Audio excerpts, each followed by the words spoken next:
Hello दोस्तों, welcome back to my YouTube channel. आशा करता हूँ आप लोग मस्त होंगे और अपने अपने जीवन में व्यस्त होंगे। तो दोस्तों, जैसे कि आपने अभी थंबनेल देखा होगा, जो जिसको आप क्लिक करके अभी वीडियो में आए हैं, हाँ, मैं उसी के ऊपर आज बात करने वाला हूँ कि मुझे चिले में जॉब कैसा मिला। एक्चुअली ये टॉपिक मैंने अभी इसलिए चूज़ किया कि बताने के लिए, क्योंकि मुझे बहुत से पर्सनल क्वेश्चंस भी आते थे यूट्यूब पे, कुछ मेरे चैनल वीडियोस पे भी कमेंट्स आते थे कि हमें गाइड कीजिए कि हमें चिले में जॉब कैसा मिलेगा। तो मैंने आज सोचा कि इसके ऊपर बात किया जाए। मैं अपना खुद का एक्सपीरियंस अभी आपके साथ शेयर करने वाला हूँ कि मुझे आफ्टर माई पीएचडी चिले में रिसर्च के लिए जॉब कैसे मिला। तो ये सब चीज़ हम डिस्कस करने वाले हैं, इसलिए वीडियो को लास्ट तक ज़रूर देखिएगा। अगर आप चैनल पे नए हैं तो चैनल को सब्सक्राइब जरूर कीजिएगा, बेल आइकॉन ज़रूर प्रेस कीजिएगा, जिससे मेरी लाइफ में होने वाली चीज़ें आपको पता चलेगी। तो वीडियो शुरू करते हैं। तो दोस्तों 2021 में मैंने अपनी पीएचडी सबमिट किया था थीसिस, और 2022 में मेरा डिफेंस हुआ जनवरी में। लेकिन जैसे ही मेरी थीसिस सबमिट होने वाली थी, मुझे मेरे प्रोफेसर ने गाइड किया कि आपको पोस्ट डॉक के लिए जाना है और पोस्ट डॉक करना है। तो उन्होंने मुझे बोला था कि आप एक कवर लेटर बनाइए, कवर लेटर में लिखिए कि आपने अपने पीएचडी में क्या क्या काम किया है, और अपना जो भी पब्लिकेशन है उस पर्टिकुलर पेपर में डालिए, कवर लेटर में डालिए, और उसको जो भी प्रोफेसर्स दुनिया में, वर्ल्ड में, यूएस हो, यूके हो, वहाँ पे जो भी प्रोफेसर्स आपके एरिया में काम करते हैं उनको इंडिविजुअली आप मेल कीजिए। आपका ईमेल आईडी उनकी वेबसाइट से आपको मिल जाएगा, और उनको बोलिए कि you are interested to do post doc under their guidance. तो ये पहला स्टेप था, उन्होंने मुझे क्रिएट करने को लगाया था। तो दोस्तों, स्टार्टिंग में फिर मैंने अपना सीवी रेडी किया, और जो भी मेरे पब्लिकेशंस थे वो कवर लेटर में लिख दिया उस प्रोफेसर को, जिस प्रोफेसर को मुझे भेजना है उनका पूरा एड्रेस के साथ में। और मैं डेली 10 लोगों को मेल करता था। अपने जो प्रोफेसर मेरे रिसर्च एरिया में काम करते हैं या फिर मैं उनके रिसर्च एरिया में काम करता हूँ, उनको मैंने मेल भेजना शुरू किया। ऐसा मैं डेली, जब मेरा सबमिशन चल रहा था उस टाइम में मैं करता था। तो 10 में से अगर मैं इसका रेशियो अगर बोलूँ तो 10:1 का रेशियो था, या 1:10 बोल सकते हैं। मतलब अगर आप 10 लोगों को भेजोगे तो एक प्रोफेसर का रिप्लाई आएगा, वो भी पॉजिटिव हो सकता है, नेगेटिव हो सकता है। तो ऐसे ही रिप्लाई मुझे भी आते गए, और मैं धीरे धीरे डिमोरलाइज भी होते गया क्योंकि रिप्लाई नहीं आते थे। तो लेकिन मेरे प्रोफेसर मुझे मोटिवेट करते थे कि आप 10 नहीं, डेली 100 लोगों को मेल भेजिए। तो दोस्तों, मेल भेजते भेजते ऐसा ही हुआ। एक दिन मुझे एक प्रोफेसर का रिप्लाई आया। इंग्लैंड के प्रोफेसर थे, बॉर्नमथ यूनिवर्सिटी के। उन्होंने बोला कि भाई आपका सीवी बहुत अच्छा है, और अगर आप चाहें तो हम एक वीडियो कॉन्फ्रेंसिंग के ज़रिए हम एक से बात कर सकते हैं। तो उसी तरीके से फिर हमने वीडियो कॉन्फ्रेंसिंग के ज़रिए उनसे बात किया। जैसे मैंने उनसे बात किया, उनको अच्छा लगा, और फिर उन्होंने डिसाइड किया कि मैं एक प्रेजेंटेशन दूं कि मैंने अपने रिसर्च में क्या काम किया। जो थोड़ा उनको डीप नॉलेज चाहिए था कि एक्चुअल में मैंने क्या किया। तो वैसे ही हमने एक दिन के बाद में फिर से उनसे मीटिंग ऑर्गेनाइज करके मैंने अपना काम उनको बताया, उनको अच्छा लगा। And then finally we have decided कि हम एक प्रपोज़ल लिखेंगे और उस प्रपोज़ल को इंग्लैंड की गवर्नमेंट को सबमिट करेंगे। तो उससे जो भी फंडिंग होगी उससे वो मुझे पोस्ट डॉक के लिए बुला लेंगे। उसी हिसाब से मैं 1 से 1.5 साल तक उनके साथ में टच में रहा, और प्रपोज़ल लिखा, और हम लोग उसको सबमिट करने ही वाले थे। तो आगे ऐसा कुछ हुआ जिससे आप भी बिलीव नहीं कर पाएंगे।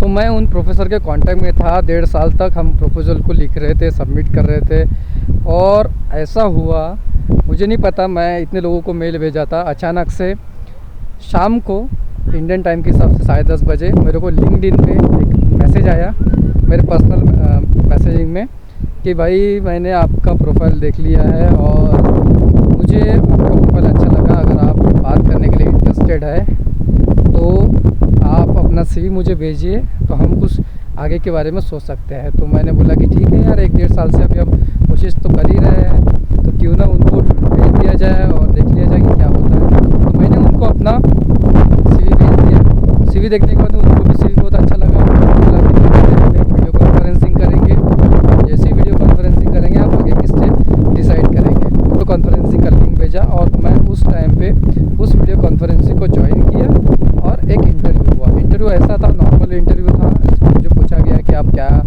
किया है, आपने कैसा हुआ है। मैं प्रोफेसर का नाम नहीं लूँगा, वो आपको सर्च करने से पता चल जाएगा। लेकिन हमारा इंटरव्यू बहुत अच्छा रहा और फिर हमने डिसाइड किया कि फिर से हम वही स्टेप पे आए कि हमें एक प्रपोजल सबमिट करना है चिलियन गवर्नमेंट को। अगर वहाँ से फंडिंग मिलती है तो आप आ जाइएगा, या फिर हम इंस्टीट्यूट पोस्टडॉक के लिए भी अप्लाई करेंगे, जिससे अगर उसको आपको मिल जाता है तो आप तुरंत चिले में आ जाइए। तो दोस्तों फिर मैंने बोला कि ठीक है, हम प्रपोजल फिर से एक बार लिखेंगे। तब मैंने इस प्रोफेसर को उन प्रोफेसर के बारे में नहीं बताया था, और बताना भी नहीं चाहिए कि आपके पर्सनल आप किस किस से कनेक्टेड है।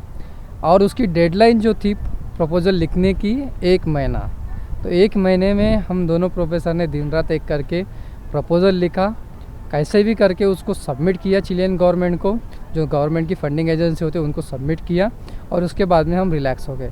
लेकिन जैसे कि बोला था कि हम इंस्टीट्यूट पोस्टडॉक के लिए भी अप्लाई करेंगे, तो मेरे प्रोफेसर ने और एक हमने प्रपोजल लिखा थोड़ा चेंजेस करके, जो बेस बोल सकते हैं उस प्रपोजल का, और उस प्रपोजल को हमने हमारे इंस्टीट्यूट पोस्टडॉक के लिए सबमिट किया। और 2 महीने बाद उसका रिज़ल्ट आया इंस्टीट्यूट पोस्टडॉक का। तो मुझे इंस्टीट्यूट पोस्टडॉक में मेरा सिलेक्शन हो गया था उन प्रोफेसर के साथ में। तो जैसे ही ये सब चीज़ें हुई, अब इंस्टीट्यूट पोस्टडॉक सिर्फ 1 साल के लिए होता है और गवर्नमेंट की फंडिंग 3। तो चलो मैं बोला कि अभी अपने को जाना है चिले में और इस प्रपोजल पे काम करना है। लेकिन उनका आते आते सब चीज़ें होते होते जनवरी तक आ गए थे, वीज़ा आते समय, वीज़ा अप्रूव होते समय। लेकिन जिस दिन मेरा वीज़ा आया उसी दिन गवर्नमेंट की फंडिंग एजेंसी का भी रिज़ल्ट आ गया, और मेरा सिलेक्शन गवर्नमेंट की फंडिंग एजेंसी में भी हो गया। अब 2 में से एक सिलेक्ट करना था, एक तो इंस्टीट्यूट या फिर गवर्नमेंट। ऑब्वियसली कोई भी 3 साल चुनेगा, ना कि 1 साल। तो इस तरीके से मेरा पूरा जर्नी था पोस्टडॉक का, जो मेरा खुद का एक्सपीरियंस है कि मुझे ये पोस्टडॉक की पोजीशन कैसे मिली, और फिर उसके बाद में मैं चिले आ गया। अभी मैं जो आपको बताने वाला हूँ कि इसके बाद में भी आप कैसे ट्राई कर सकते हैं और किस तरीके से आप अप्रोच कर सकते हैं कोई भी वर्ल्ड में जितने प्रोफेसर्स हैं उनको। तो दोस्तों कंक्लूज़न यही है कि जब भी आप किसी को अप्लाई करते हैं फॉरेन में, चाहे वो पीएचडी रहे, पोस्टडॉक रहे, या कोई जॉब पोजीशन रहे, सबसे पहले 3 चीज़ें कर लीजिए। कवर लेटर, आपका रिसर्च कवर लेटर और आपका सीवी, तीनों चीज़ें बना के रख दीजिए, और जैसी ज़रूरत पड़ती है उसको सबमिट करते जाइए। हर एक यूनिवर्सिटी में हर एक प्रोफेसर को जिससे आप उनके अंडर में पीएचडी या उनके साथ पोस्टडॉक करना चाहते हैं, उसके लिए अलग से वेबसाइट्स भी हैं, जैसे टाइम्स हायर एजुकेशन है, पोस्टडॉक जॉब्स करके है। मैंने इन वेबसाइट्स का यूज़ अभी तक नहीं किया, मैं बस इंडिविजुअली मेल करता था बहुत से लोगों को, बहुत से प्रोफेसर्स को, और उसका बेनिफिट मुझे मेरे करियर में तो मिला है। आप वेबसाइट भी यूज़ कर सकते हो, और जिस तरीके से आपको सोफिस्टिकेटेड लगता है उस तरीके से उसको यूज़ कर सकते हो। तो बस यही मेरा जर्नी था कि मुझे पोस्टडॉक कैसे मिला। यही स्टेप्स आप अप्लाई कर सकते हैं कोई प्राइवेट कंपनी में या कोई यूनिवर्सिटी में जॉब करने के लिए। प्रोसेस सिमिलर होता है और उसमें कोई डिफरेंस नहीं होता है, और फॉरेन में जॉब मिलना बहुत इजी है एज़ कम्पेयर टू इंडिया, मुझे ऐसा लगता है, अगर आपका रिसर्च बैकग्राउंड या फिर आपका सीवी बहुत स्ट्रांग है। तो दोस्तों इस तरीके से मेरी जर्नी थी इंडिया टू चिले आने की पोस्टडॉक के लिए। इसके बाद में पता नहीं कहाँ मिलेगा, लाइफ कहाँ लेके जाएगी। लेकिन अगर आपको इस चीज़ के बारे में कोई भी क्वेश्चंस हो तो कमेंट बॉक्स में ज़रूर लिखिएगा, मैं ज़रूर उसको आंसर देने की कोशिश करूँगा। थोड़ा ठंडी ज़्यादा होने की वजह से हवा भी बहुत चल रही है, इसलिए आवाज़ और वेट थोड़ा सा वॉइस में मतलब रिकॉर्डिंग में आ सकता है, तो I am very sorry for that. लेकिन इस वीडियो को आप ज़रूर लाइक कीजिए, ज़रूरतमंदों के साथ शेयर कीजिए, और अगर आपको ये पसंद आता है तो चैनल को सब्सक्राइब ज़रूर कीजिएगा, बेल आइकॉन प्रेस करना ना भूलिए। सो मैं अभी अलविदा लेता हूँ इस वीडियो से। So this is Sangaratna signing of.